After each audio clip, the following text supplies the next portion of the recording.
Steve Grossman is part of a long line of amazing musicians that performed and recorded with Miles Davis.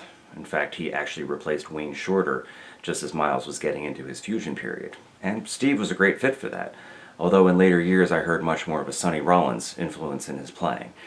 Which goes to show you that every great musician is going to continue to evolve and explore their craft throughout the course of their career. Steve Grossman had a huge influence on me. To this day, he's one of my favorite saxophonists. I've always loved his style of playing and his tone, and he's probably one of the guys I've transcribed the most. A story about Steve Grossman, it's not related to Impressions, but he did a version of Mr. Sandman on a live album, and I transcribed his solo on that song and took several of the licks that he played in that solo and kind of strung them together to formulate a melody, and then wrote a song, even though I used his licks, a song called Mr. Grossman, and it was based off the same chord changes as Mr. Sandman. It's just the melody was made up of licks he played.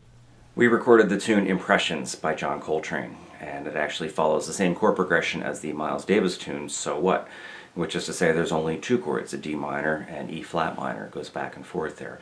So this is rather stagnant modal harmony, and it allows the soloist the freedom to kind of explore different tonalities over top of it. It kind of gives you enough freedom to maybe get yourself in a little bit of trouble, but fortunately we had a lot of great musicians on this track that they brought us all back home.